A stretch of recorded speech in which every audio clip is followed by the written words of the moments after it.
한글날이죠. 오늘이 한글날인데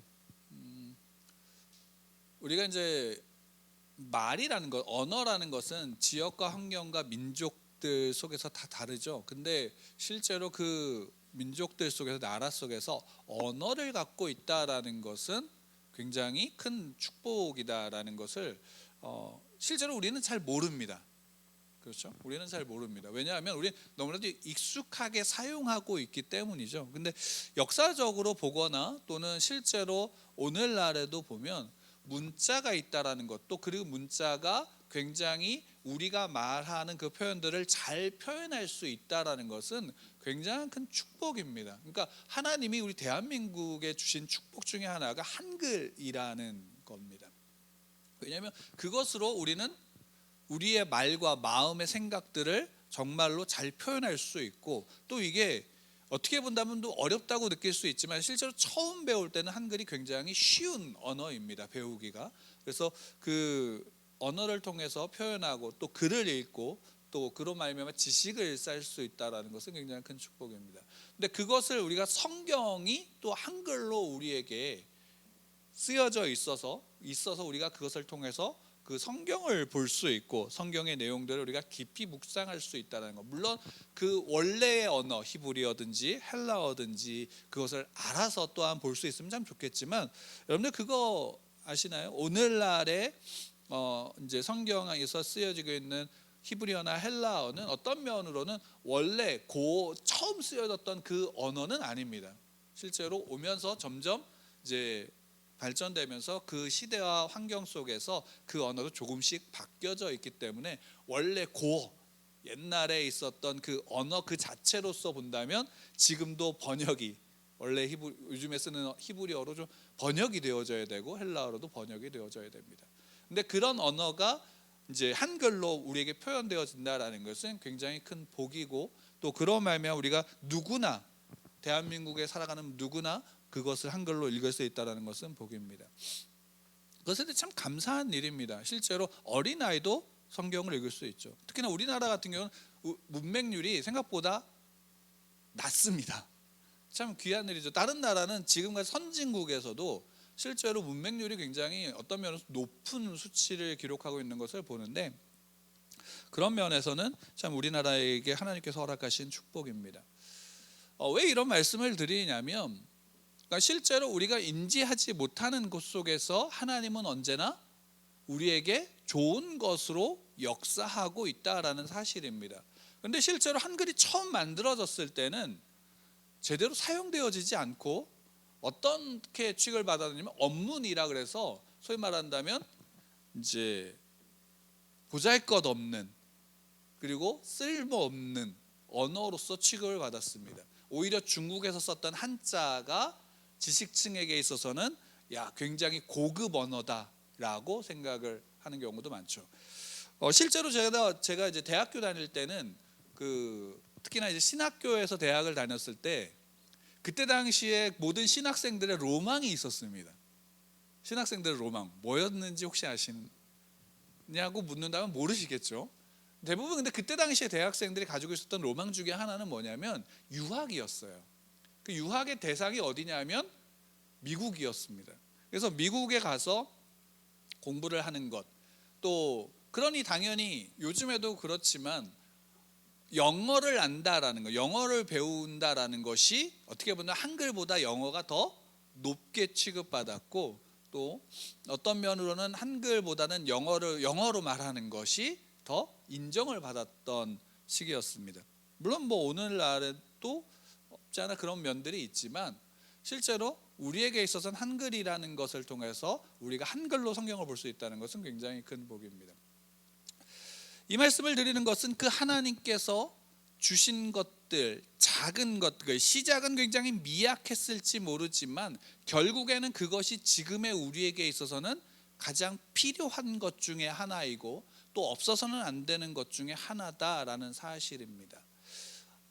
그것이 우리에게 있어서 우리에게 주어진 것, 우리의 환경에서 내게 주어진 것 하나, 그것이 환경적인 것이든 어떤 도구적인 것이든 아니면 또 때로는 내게 이것은 정말 없으면 좋겠다라고 하는, 예를 들어 질병이라든가 가난이라는 것이든 또는 부유함이든 그 어떤 것이든지 결국에는 지금의 내게 또는 앞으로의 내게 있어서는 하나님이 필요하셨기 때문에 그때그때 내게 주셨다라는 사실을 우리가 알아야 되고, 또 그것을 우리가 고백할 필요가 있습니다. 왜? 그것으로 말미암아 우리에게 있어서 믿음이라는 것이 무엇인지, 신자가 어떤 존재인지를 결국에는 그 과거 속에서 우리가 습득함으로 현재에서 그 믿음을 고백하고 그 믿음이 내일을 소망하게 되게 만들기 때문입니다.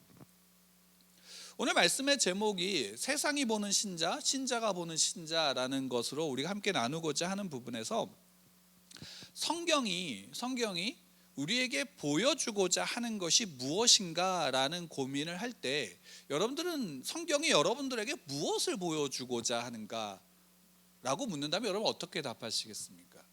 아마 대부분은 성경이 우리에게 보여주고자 하는 것은 하나님이시죠. 하나님. 그리고 하나님이 누구인가, 하나님이 어떤 분인가, 어떤 일을 하셨는가입니다. 그래서 실제 성경은 하나님이 어떤 분이신지를 우리에게 보여주고 있고 어떤 일을 하셨는지를 우리에게 보여줍니다. 근데 재미있는 것은 뭐냐면 성경에서 대부분의 내용들은 다 이제 처음부터 끝까지는 하나님의 것이지만, 그러나 그 내용들 중에서 대부분의 내용들은 우리가 알고 있는 믿음의 사람들이 가지고 살아가는 그 삶의 이야기를 우리에게 보여주고 있습니다. 이상하지 않나요? 하나님의 이야기고 하나님에 대한 것을 알려준다면 그 하나님의 것을 그냥 처음부터 하나님이 어떤 일을 하셨는지 하나님의 관점에서만 쭉 기록한다면 더 하나님이 어떤 분인지를 알 텐데, 하나님은 그렇게 우리에게 성경을 주시지 않고 그 성경 속에 있는 믿음의 사람들, 특히나 그들의 삶을 통해서 우리에게 그 하나님이 어떤 분인지를 보여주고 있다라는 사실입니다. 그거는 다르게 얘기한다면 바로 하나님은 바로 그 시대에 살고 있는 믿음의 사람들을 통해서 드러내고 계신다라는 것을 우리가 알 수 있겠죠. 당연히 그러면 오늘날에 우리가 살고 있는 이 시대 속에서는 하나님은 누구를 통해서 드러나고 있는 것이냐면 신자를 통해서 드러나고 있는 겁니다. 하나님이 누구를 통해서 하나님을 볼 수 있는가? 신자들을 통해서 볼 수 있는 겁니다.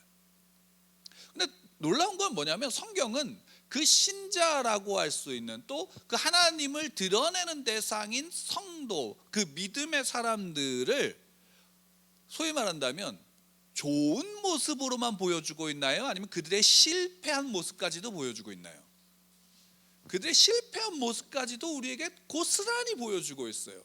그 대표적인 인물이 누구냐면, 우리는 되게 미화해서 보게 되지만 실제로 다윗입니다. 다윗은 굉장한 믿음의 사람이고 많은 사람들이 다윗과 같았으면 좋겠다라고 생각을 하지만 여러 가지 은사, 소위 말하면 재능도 많았던 사람입니다. 그런데 다윗이 굉장한, 소위 말한다면 죄를 짓는 모습도 고스란히 보여주는 게 뭐냐면 가장 큰 사건이 바로 밧세바의 사건이죠. 근데 밧세바 사건에서 그게 더 치욕스럽고 더 큰 죄인 것은 뭐냐면, 밧세바의 남편이 우리아인데 우리아는 유대인이 아니에요. 이스라엘 사람이 아니에요. 어떤 민족이면 헷 족속이에요. 그러니까 다른 민족에 있는 장수가 다윗에게 와서 충성을 맹세한다라는 것은 대단한 일이죠. 대단한 일이에요. 그러니까 우리가 임진왜란 때 소위 항외자라고 해서 일본에서 쳐들어올 때 그 일본군이면서도 귀순해서 그러니까 조선의 땅 편으로 서서 일본과 싸운 사람들을 항해자라고 하는데, 그 항해자들이 있었어요. 그 항해자들이 물론 이 전쟁은 잘못된 거야, 민간인을 저렇게 학살하면 안 돼라는 것을 통해서도 있지만, 그들이 그런 생각이 있음에도 불구하고 돌아선 것, 그러니까 조선의 편으로 선다라는 것이 쉬운 일인가요? 아니면 어려운 일인가요? 굉장히 어려운 일이죠. 자기의 민족과 나라를 배신하는 행위예요. 더군다나 그때 당시에 일본 임진왜란 때는 승리자였거든요. 계속 승전보를 쌓아가고 있었는데 거기서 돌아섰다라는 겁니다. 그건 굉장히 큰 일이었고, 근데 그 편에 서서 싸운다? 예를 들어서 이제 얼마 전에 개봉했던 그 이순신 영화 중에 한산이라는 영화에서 보면, 또 명량이라는 영화에서도 그랬지만 항해자로 나온 일본인이 있습니다. 그 사람이 그 항해자가 된 이유가 뭐 때문이냐면 이순신이라고 하는 그 인물의 됨됨이와 또 이 전쟁이 가지고 있는 본질이 뭔지를 이순신을 통해서 보았기 때문에 그에게 귀순하는 모습을 보게 되어집니다. 그러니까 그 우리아는 그런 사람이에요. 그러니까 다윗에게 있어서는 우리아는 굉장히 귀한 사람이고 용맹한 장수로서 충신인데, 그를 어떻게 하냐면 밧세바를 취하기 위해서 사지로 내몰게 되어지는 모습을 우리가 보게 되어집니다. 성경은 그것을 숨기지 않고 고스란히 보여줍니다. 그리고 그것에 대해서 하나님이 나단 선지자를 통해서 이야기할 때 다윗은 그것에 대해서 부정하지 않고 나단을 죽이지 않고 인정하고 그 하나님 앞에서 회개하는 모습, 그러니까 한 신자의 모습을 고스란히 보여주면서 그것을 통해서 하나님이 어떤 분인지를 보여주고 있는 것입니다. 제가 왜 이 말씀을 드리냐면, 세상이 신자를 보는 것과 성경이 우리에게 보여주고 있는 신자, 그리고 또 내가 신자인 내가 또한 보고 있는 신자의 모습은 어떠한가를 우리가 좀 잘 생각해 볼 필요가 있습니다. 여러분, 먼저는 세상이 보는 신자는 어떨까요? 세상이 보고 세상이 요구하는 성도, 신자의 모습은 어떤 모습일까요? 저는 개인적으로 두 가지라고 생각을 합니다. 한 가지는 우리가 잘 아는 거예요. 세상은 신자를 볼 때 선함을 요구합니다. 착하게 사는 것을 요구하죠. 그러니까 신자들은 불법을 행하면 돼요, 안 돼요? 세상이 볼 때 불법을 행하면 안 돼요. 악한 일을 하면 안 된다고요. 이기적이면 안 돼요. 물론 근데 그 기준이 누구에 의해서냐면 자기에 의해서예요. 세상이 볼 때, 세상 사람들이 기독교인들을 판단할 때, 신자들을 판단할 때는 어떤 것이냐면 자기의 기준의 선함이죠. 그러니까 자기를 도와주는 사람은 어떤 사람들이에요? 선한 사람들이에요. 근데 자기가 어려울 때 도와주지 않는 사람들은 어떤 사람이에요? 그 상황과 환경과 그런 걸 따지지 않고 다 악하다라고 말하는 거예요. 근데 결국 세상 사람들은 신자들에게 그 선함을 요구하죠. 중심은 자기이지만. 근데 또 하나는 뭐냐면, 신자들에게 요구하는 것 중에 하나가 뭐냐면 기적입니다. 신자들에게 요구하는 것 중에 하나가 기적이에요.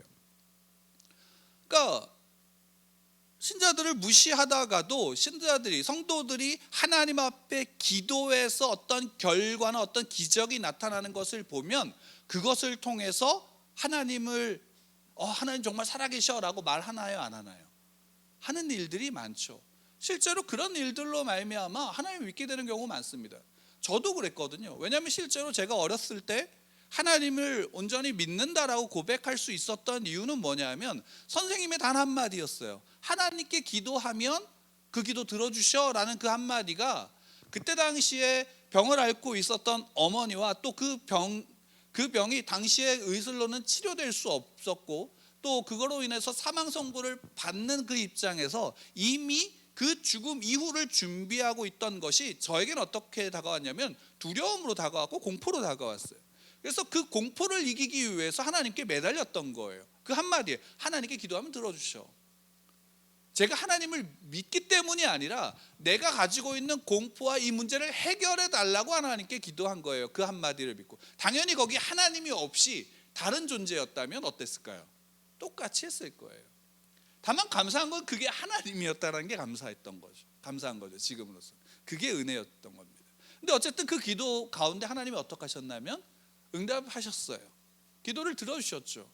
그 열심, 어린 나이에 매번 그 매일같이 있는 집회를 참석하고 기도하고 거기 가서 울면서 매달렸던 이유가 그거였습니다. 하나님 이렇게 들어주시고 나서 하나님 정말 살아계시는구나 라는 것을 부정할 수 없었죠. 그런데 놀라운 건 뭐냐면 그 일로 말미암아 가정이 변화되어지는 것 중에 하나가 아버지가 교회를 다니기 시작하셨고, 아버지가 술과 담배를 매일같이 하시던 분이 그 순간 끊어버리셨어요. 그리고 더 놀라운 건 뭐냐면 그 다음부터는 아버지가 매일같이 교회를 지으러 다니시는 거예요. 한 3년 정도를, 2년 넘게를 교회를 지으러 다니신 거예요. 수입이 아무것도 없었는데 놀라운 것은 그때의 더 넓은 집에서 제 생에 이제 결혼한 이후 이전까지는 소위 말한다면 수세식인가? 갑자기 용어가 생각나요. 예, 수세식 화장실을 처음 그때 몇 년, 한 2, 3년 살아본 적이 그때였습니다. 그 이전에는 다 소위 말하는 퍼세식 화장실이었죠. 그런 집에 있었고, 또 그때 그만큼의 시간에 오히려 더 풍족하게 지냈던 시간이었습니다. 그러니까 어린 저에게 있어서도 그런 일들은 하나님을 믿고 나서 받았던 복이 저에게는 하나의 시각적인 변화를 가져왔고, 하나님 살아계시다라는 것을 늘 인정했으며, 또 그것이 나중에 그 후에 하나님 앞에 내가 목사가 되어야 되겠다라는 고백을 제 스스로 할 수 있었던 계기이기도 했습니다. 근데 세상은 바로 이런 것을 보길 원하죠. 여러분들을 통해서 어떤 기적이 누구에게 일어나기를 원하냐면 자기에게 일어나기를 원하는 거예요. 여러분, 많은 세상을 믿지 않는 자들이 무속신앙을 찾아가는 이유가 뭐냐면 그들의 신앙의 속에서 내 문제가 해결되어지기를 원하는 거예요. 그리고 또 그런 모습을 기독교인들에게도 요구해요. 그래서 그들이 어려울 때 기도 요청을 하기도 하죠. 어려울 때 도움을 청할 때 그들의 기도와 그들의 간구 속에서 그런 기적이 내게도 일어나기를 원하는 거예요. 그런 모습, 실제로 오늘 본문을 보면 사도 바울이 멜리데 섬에서 구조를 받아서 거기에 그 원주민들에게 도움을 받았는데 바로 뭐에 물리냐면 뱀에 물리게 되어지는 사건이 나타나요. 근데 그 뱀에 물렸을 때 그 멜리데 섬 사람들이 뭐라고 얘기했냐면, 야, 바다에서는 구원받았지만 저는 진짜 살인한 자이기 때문에, 죄인이기 때문에, 악한 사람이기 때문에 결국에는 뱀에 물려 죽게 되는구나 라고 생각했는데, 뱀에 물렸을 때 사도 바울은 아무렇지도 않은데 그냥 떼어서 불에 던져버리고 나서 가만히 담담하게 있었을 뿐이에요. 근데 멜리데 사람들은 저 이제 곧 죽을 거야 라고 기다렸는데 시간이 지나도 죽지 않으니까 그 다음에 바울을 뭐라고 인정하고 있어요? 저는 신이다 라고 하는 거죠. 그 외에 우리가 읽지 않았지만 7절부터 10절까지에 보면 그 멜리데 섬의 족장을, 그 부족의 족장을 찾아가서 그를 만나고 그의 부친이 열병과 이질에 걸린 것을 기도로 고쳐줘요. 그러니까 그 이후는 나오지 않지만 어떤 일이 벌어졌을까요? 더욱더 바울에 대해서 집중하게 되어지는 거죠. 실제로 전도여행 처음에 바나바와 함께 가다가 어떤 일이 벌어지냐면 기적을 행하는 모습을 보면서 어떤 일을 벌였어요? 저는 소스와 힘에다 라는 말을 들으면서 신처럼 추앙을 받았던 적이 있어요. 그때 바울과 바나바는 어떻게 하냐면 옷을 찢고 애통하면서 자기들에게 집중하는 것에 대해서 정말 통곡했던 모습을 보여주고 이 일을 행한 이는 하나님이시다라고 선언하게 되죠. 아마 이때도 나오진 않지만 동일했을 거예요. 그런 가운데 있는 것이, 그 시각이 뭐냐면 세상의 시각이다라는 거예요. 한순간 어떤 기적을 맛보면 그 자기가 이해할 수 없는 기적을 통해서 나타난 일들을 통해서 하나님은 살아계시구나 라는 것을 보는, 하나님을 보는 게 아니라 먼저는 그 사람을 보게 되고 그 사람에게 관심을 갖게 되는 겁니다. 그게 세상에 요구하는 부분이죠. 근데 제가 이 말씀을 드리는 이유가 뭐냐면 우리가 신자가 신자를 볼 때는 어떠해야 되는가가 여기에서 우리가 생각해야 되는 부분이기 때문입니다. 성경에서 세상이라고 말하는 것은 우리가 일반적으로 아는 사람들이 살아가는 우주나 이런 세상이 아니라, 성경에서 세상이라고 말하는 것은 아담과 하와가 죄를 짓고 쫓겨난 곳이에요. 그러니까 소위 말한다면 죄가 사망의 권세 아래에 있는 것이 세상이고, 당연히 그 죄와 사망의 권세 아래에 있는 세상은 하나님을 어떻게 하냐면 대적하고 하나님을 반대하고 하나님을 기뻐하지 않죠. 그들의 관심은 오직 뭐냐면 자기가 하나님이 되는 거예요. 그리고 자기가 하나님이 되는 것에 집중하면서 그 하나님이 되기 위한 힘을 얻기 위해서 악의다툼을 벌이는 곳이 세상이다라고 말하고 있는 겁니다. 그래서 요한복음에서 1장에서 사도 요한은 세상을 뭘로 표현하냐면 어둠이라고 표현하고 있는 거예요. 어둠. 세상이 빛보다 어둠을 더 사랑한다라는 거예요. 어둠이죠. 왜? 하나님을 알지 못하기 때문에, 하나님을 대적하기 때문에, 하나님 없이 살아가는 곳이 세상이다. 그럼 세상의 관점에서는 우리가 보여주는 기적도 무엇으로 보는 거냐면 힘이에요. 하나님 없이 살아갈 수 있는 힘을 자기도 갖고자 하는 거예요. 그게 세상에서 바라보는 기적의 모습이고, 그러니까 신자가 또한 신자를 바라볼 때 우리의 신앙 속에서, 우리의 믿음 속에서 나타나고 우리의 믿음 속에서 드러나고자 하는 것이 무엇인가라는 시각이 세상과 같다면, 우리의 신앙은 결국 하나님을 믿는 게 아니라 무엇을 믿는 것이 되냐면 하나님의 권능에 취해서 그 권능을 믿는 거. 하나님을 믿는 게 아니라 그냥 하나님의 파워, 하나님의 힘만을 믿는 거라고요. 그러면 그것에 대해서는 하나님이 뭐라고 얘기하냐면 그들을 불신자처럼 여기는 거예요. 그게 구약 성경에서 나타나는 이스라엘 백성들의 모습이에요. 가장 잘 드러난 게 어느 책이냐면 사사기예요. 사사기에 그들은 출애굽을 경험했고 이 세대이지만, 들어간 세대는 다른 세대이긴 하지만, 그들이 들어가서 요단강을 건넜고, 요단을 건너서 여리고 성이 무너지는 것을 봤으며, 또한 그 속에서 수많은 전쟁에서 자기들은 굉장한 약자임에도 불구하고 하나님이 승리하게 하신 것을 봤다고요. 근데 처음 그 가나안 땅에 들어왔던 그 세대들 또한 다 죽고 나자 어떤 일이 벌어졌냐면, 그 다음부터는 그 자신들이 멸망시키고 정복해야 될 땅에 있는 죄인들, 하나님이 멸하라고 하셨던 바로 그 심판하라고 했던 죄인들이 가지고 있는 힘을 자기들이 갖고자 했던 그런 그들에게 하나님이 뭐냐면 하나님을 대적했다라고 하나님이 말씀하고 있거든요. 그리고 결국은 어떤 일이 벌어졌냐면 그들이 추구했던 힘 앞에 오히려 이스라엘 백성들이 어떻게 돼요? 지배당하는 일들을 만드신 거예요. 그래서 거기 다시 깨달으면 하나님을 믿고 찾아오지만 다시 그 힘에 지배당해서 또한 세상으로 나가는 것이 반복되어지고 있는 게 사사기의 모습이에요.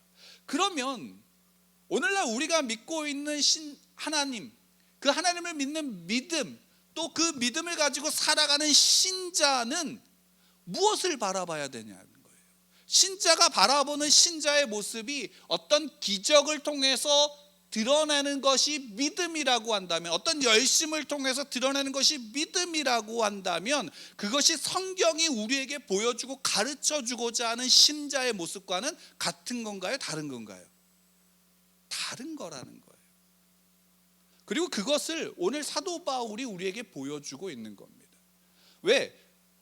사도 바울이 그 멜리데 섬에서 구조를 받아서 그들 앞에서 섰을 때 뱀에게 물려도 죽지 않는 모습을 보여줬고 병자를 치유하는 모습을 보여줬어요. 근데 재밌는 거는 뭐냐면 이런 장면이 있을 때 누가가 사도행전 전반부에서는 항상 어떤 일이 그 다음에 이야기했냐면 그것을 통해서 믿는 자의 수가 많아졌다라고 기록하고 있어요. 근데 오늘 성경에서는 어떻게 하고 있어요?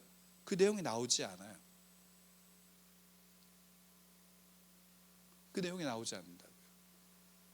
없었다라는 것이 아니라 그것을 그렇게 중요하게 여기지 않는 거예요. 왜? 여기에서 지금 누가가 28장 여기에서 보여주고 싶은 건 그 다음에 지금 누구 앞에 서냐면 로마의 황제 앞에 서는 모습을 보여주고 있기 때문이죠. 그리고 그 황제 앞에 서서도 저는 그 모습 속에서 오늘 본문에서 보여주고 있는 것은 사도 바울이 이런 기적을 행했다라는 것 자체가 중요하지 않다는 거예요. 무엇이 중요한 거예요? 사도 바울이 이전에 27장에서 보여주었던 바로 그 믿음의 삶, 믿는 자의 모습이 여기에서 동일하게 이어지고 있고 결국 하나님께서 이끌어 가시는 그 로마 황제 앞에까지 가는 그 여정 속에서 사도 바울이 결국 가지고 있는 모습은, 삶은 뭐냐면 신자로서의 삶을 가지고 있었다라는 사실을 보여주고 있는 거예요. 우리가 믿는다라는 것이 무엇일까요? 하나님을 믿는다라는 것, 신자로서 산다라는 것은, 결국 신자로서 산다라는 것은 내가 무엇을 가졌고 내가 어떤 능력이 있다라는 것으로서 그 신자의 등급이 매겨지나요? 안 매겨지나요? 매겨지지 않아요. 근데 사람들은 그 자기가 가지고 있는 신자, 하나님 앞에서 모든 사람들이 동등함에도 불구하고 믿는 사람들 안에서도 무엇을 만들기를 원하냐면 등급을 만들기를 원해요. 그 등급으로 자기의 우열을 내세우기를 원하고, 그 어떤 능력이 없거나 어떤 기적이 내게서 나타나지 않으면 마치 내가 열등한, 아니면 내게 믿음이 없는 것으로 착각하게 되어지는 모습을 갖는단 말이죠. 근데 실상 성경이 우리에게 보여주고 있는 신자의 모습은 기적을 행하는 게 아니라 그 모든 환경 속에서도 무엇을 해가고 있냐면, 내가 믿음으로 말미암아 그 자리에 있는데 그 속에서 나를 구원하지 않으셔도 나는 하나님을 믿는 믿음을 부인하지 않겠다라는 고백 가운데 서는 것이 신자다라는 사실을 우리에게 보여주는 거예요. 세상이 신자들에게 기적을 요구하고 그들이 원하는 선함을 요구하는 건 당연한 거예요.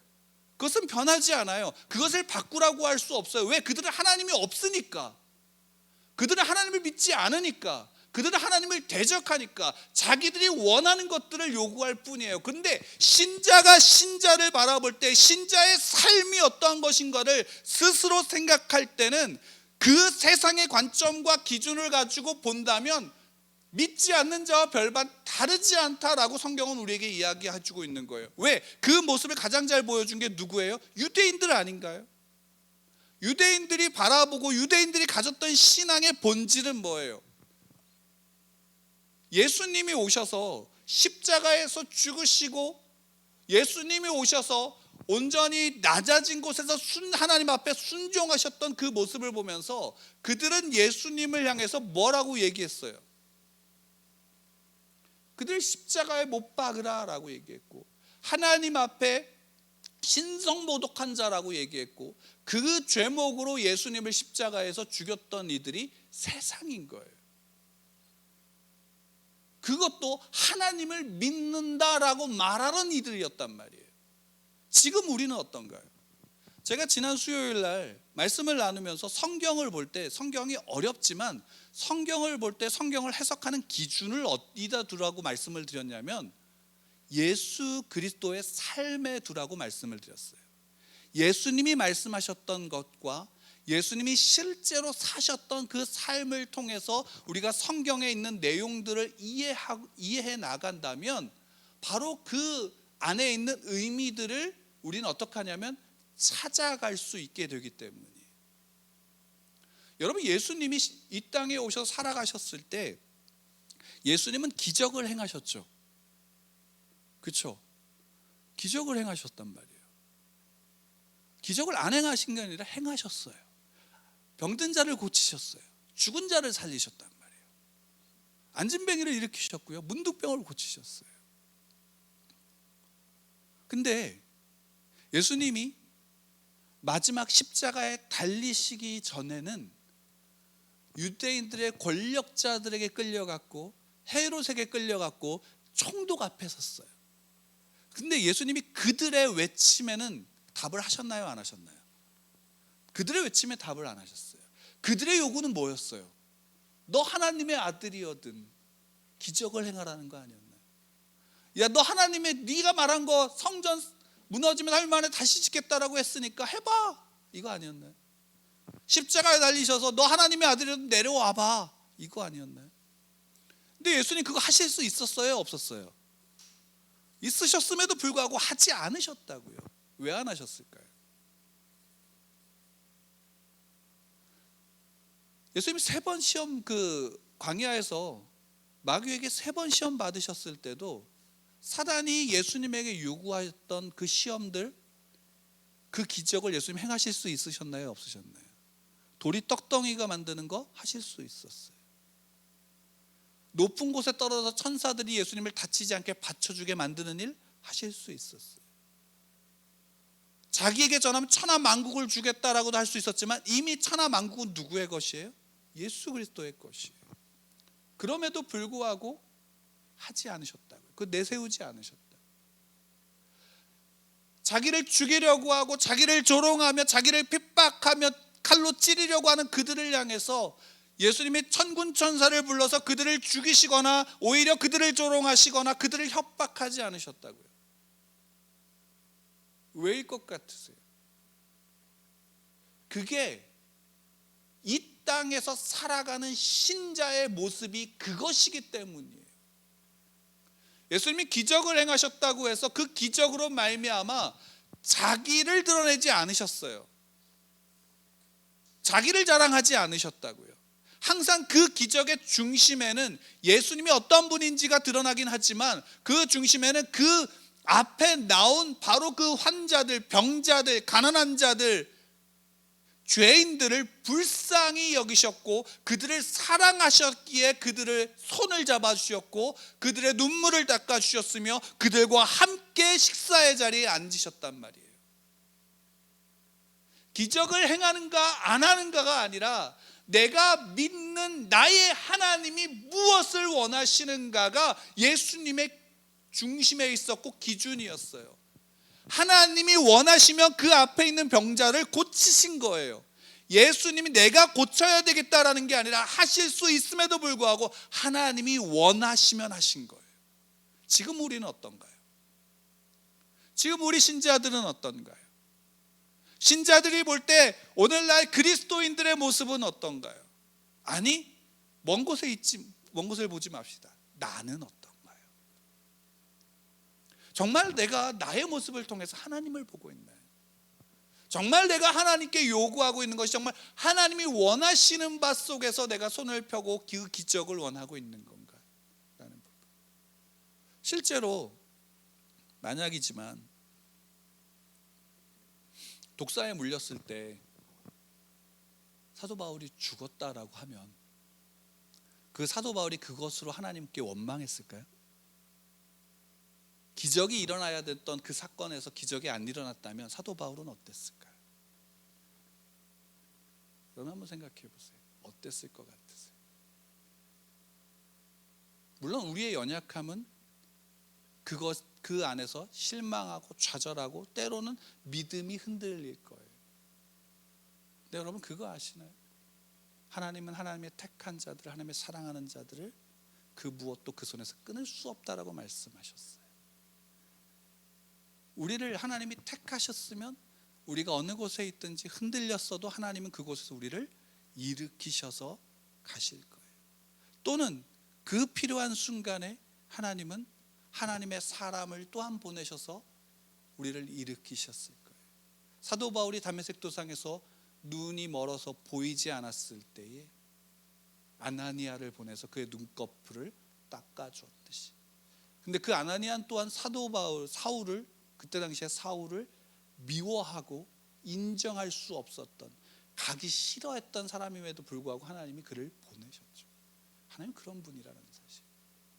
우리가 보고 있는, 우리가 믿는 하나님은 바로 그런 분이에요. 그리고 그 하나님을 믿기 때문에 우리는 누구의 뜻 가운데 순종하며 살기를 원하는가로 나가야 되냐면 하나님의 뜻에 순종하는 삶으로 나가야 되는 거예요. 그럼 묻겠죠. 하나님의 뜻이 무엇인가? 라고 하는 거. 하나님의 뜻이 무엇일까요? 예수님이 사셨던 대로 사는 겁니다. 예수님이 너희가 섬기는 자가 되어야 했다라면 우리는 섬기는 자가 되어야 합니다. 낮은 곳에 서라고 한다면 우리는 낮은 곳에 서야 되는 것이 신자입니다. 그럼 물어보십시오. 내가 과연 낮은 곳에 섰는가? 내가 과연 섬기고 있는가? 모든 순간에 그것을 물어보십시오. 모든 순간에 그것을 물음으로 하나님 앞에 여러분들이 그 안에서 고민하면서 행했던 그 모든 것이 하나님이 기뻐하시는 삶입니다. 내가 어떤 특별한 일을 기적을 행해서가 아니라 어떤 무엇인가를 가져서도 아니고 중요한 것은 그곳에서 여러분들이 하나님의 사람으로서 고민하며 기도하며 서는, 또 살고 있는, 또는 말하는 그 모든 것들이 하나님이 기뻐하시는 신자의 모습이다라는 겁니다. 여러분, 세상이 기독교인들이, 그리스도인들이 선하게 산다고 해서 세상이 여러분들을 조롱하지 않을 것 같은가요? 여러분, 성경대로 여러분들이 온전히 살아간다 하더라도 세상은 우리를 조롱합니다. 세상이 예수 그리스도를 대적한 것처럼 우리를 대적합니다. 그게 지금의 시대입니다. 그럼에도 불구하고 우리는 하나님의 나라를 살아가고 하나님의 자녀로서 지금 이곳에 있다라는 사실을 굳건하게 고백할 수 있는 것이 우리가 할 수 있는 믿음의 고백입니다. 하나님 여러분들 기뻐하십니다. 하나님 여러분들 즐거워하십니다. 이것은 변하지 않습니다. 이 사실은 우리가 바라보는 풍경이 어떤 것인가를 보십시오. 여러분, 우리가 바라보는 풍경은 믿음의 풍경입니다. 세상의 풍경이 아닙니다. 세상이 바라보는 게 아닙니다. 제가 최근에 읽은 책 중에 그 알리스터 맥그레스의 믿음을 찾아서라는 책이 있습니다. 영어의 원제가 The Landscape of Faith입니다. 그러니까 우리 한글 제목은 믿음을 찾아서인데 영어 제목으로는 믿음의 풍경이라는 뜻입니다. 거기에 이제 한 구절이 이런 게 있습니다. 루터는 자연 질서와 인간 문화, 개인의 경험에 내재한 불확실성에 대처할 가장 확실하고 믿을 만한 관점을 그리스도의 십자가에서 찾을 수 있다고 보았다. 우리는 어둡고 괴로운 세상에서 살지만 그리스도께서 무의미해 보이는 이 세상에 거하셨다는 사실을 알기에 위로받을 수 있다. 고통, 당혹스러움, 죽음 한복판에서 살아가는 우리 곁에 우리와 나란히 그리스도께서 계신다. 예수님이 사셨던 환경이 우리와 다르지 않죠. 시대는 다르지만 우리가 살고 있는 이 시대와 그 모습은 다르지 않습니다. 근데 여러분, 우리가 위로받을 수 있는 것은 예수님이 그곳에, 여기에 나란히 서 계신다라는 사실입니다. 우리의 믿음은 거기에 있습니다. 거기에서 예수님이 하신 것처럼 하는 게 신자가 보여야 될 삶입니다. 세상이 보는 신자, 세상에서 보여주고 싶은 신자의 모습을 보지 마시기 바랍니다. 다만 성경에서 우리에게 보여주고 예수님께서 우리에게 보여주신 그 모습이 신자의 모습입니다. 사도 바울의 모습이 신자의 모습입니다. 여러분, 저도 신자입니다. 여러분도 신자입니다. 우리는 그 자리에서 있는 겁니다. 사도 바울이 그 속에서 당당하게 그 하나 로마로 죄인임에도 불구하고 갈 수 있었던, 죄인의 신분으로도 갈 수 있었던 이유는 예수 그리스도가 그곳에 자신과 함께 나란히 서 있다라는 믿음 때문입니다. 우리도 마찬가지입니다. 여러분도 마찬가지입니다. 다만 저는 믿습니다. 하나님이 여러분들이 구하는 간구 속에서 하나님의 뜻을 또한 이루어 가실 것을 저는 믿습니다. 그리고 여러분들 삶의 간구를, 개인의 간구를 하나님께 올려드리십시오. 그러면 그것 속에서 하나님은 하나님의 뜻을 여러분들에게 분명하게 보이실 겁니다. 보이실 겁니다. 그게 이루어지지 않음도 응답이 되어진다는 것은 그것이 지금 내게 필요하지 않다라는 하나님의 뜻입니다. 그것을 인정하고 그 하나님을 바라보며 신자로서 여러분들 세워지시기를, 서가시기를 축원합니다. 우리는 신자입니다. 우리는 성도입니다. 우리는 그리스도인입니다. 성경이 우리의 기준이라면 성경이 우리에게 보여주고 있는 신자의 모습을, 신자의 삶을 살아가시기를 축원합니다.